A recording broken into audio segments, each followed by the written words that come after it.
दिव्य ज्योति जागृति संस्थान के तत्वावधान में पदमपुर में संपन्न हुई 7 दिवसीय श्रीमद् भागवत कथा। ओजस्वी वाणी से मंत्रमुग्ध हुए श्रद्धालु। भक्ति के सागर में डूबा सतरकटैया प्रखंड। कृष्ण सुदामा की अटूट मित्रता और महाभारत के प्रसंगों ने बिखेरी आध्यात्मिक आभा। सैकड़ों किलोमीटर दूर से पहुंचे श्रद्धालु। भव्य आरती और भंडारे के साथ हुआ समापन। आप देख रहे हैं गणेश टाइम्स बिहार। झारखंड न्यूज। बिहार के सहरसा जिले का पदमपुर गांव इन दिनों साक्षात गोकुल बना हुआ था। अवसर था दिव्य ज्योति जागृति संस्थान द्वारा आयोजित 7 दिवसीय श्रीमद् भागवत कथा का। सर्वश्री आशुतोष जी महाराज के दिव्य मार्गदर्शन में आयोजित इस ज्ञान यज्ञ ने पूरे क्षेत्र को सकारात्मक ऊर्जा से भर दिया है।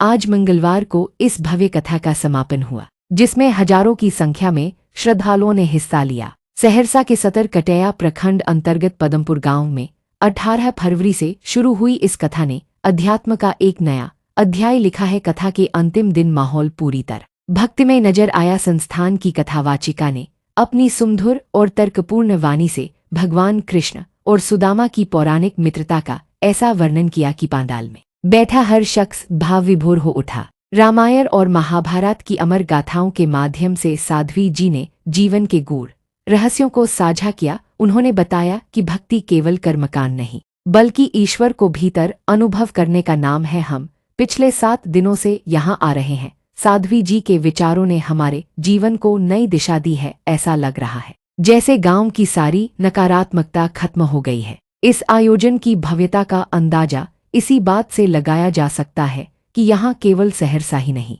बल्कि पड़ोसी जिलों और दूरदराज के प्रखंडों से भी श्रद्धालु भारी संख्या में पहुंचे। प्रतिदिन होने वाले भजन कीर्तन और प्रभु आरती ने पूरे सतरकटैया क्षेत्र में एकता और भाईचारे का संदेश दिया। स्थानीय लोगों ने संस्थान के इस प्रयास की सराहना करते हुए कहा कि ऐसे आयोजनों से समाज में शांति और नैतिकता का प्रसार होता है। आज मंगलवार को कथा के विश्राम के साथ ही विशाल भंडारे का भी आयोजन किया गया। दिव्य ज्योति जागृति संस्थान के अनुयायियों ने इस 7 दिवसीय कार्यक्रम को सफल बनाने में जी-जान लगा दी। निश्चित रूप से पदमपुर की धरती पर बही यह ज्ञान की गंगा लोगों के दिलों में लंबे समय तक प्रवाहित होती रहेगी। सहरसा से दीपेंद्र कुमार की रिपोर्ट। सहरसा के पदमपुर में दिव्य ज्योति जागृति संस्थान द्वारा आयोजित 7 दिवसीय श्रीमद् भागवत कथा का भव्य समापन श्रद्धालुओं को भगवान की दिव्य लीलाओं से सराबोर किया। दिव्य ज्योति जागृति संस्थान तो हर मनुष्य को यही संदेश दे रहे हैं कि वो ईश्वर जो जीवन का आधार है वो आपके घट में है। ये सभी धर्मग्रंथ शास्त्र कहता है। और जितने भी तीर्थ स्थल है, जितने भी धर्मग्रंथ शास्त्र है, हमारे धर्मस्थान है, वो सनातन का प्रतीक है। लेकिन सनातन वो आत्मा है, परमात्मा है जो घट में है। आप उसको जानिए और श्रेष्ठ मानव बनिए। जाति पाति से ऊपर उठ करके इस धरा को बचाइए, सुंदर समाज बनाइए। यही हम समझाना चाहें और इस कार्यक्रम का उद्देश्य यही है कि मनुष्य जगे।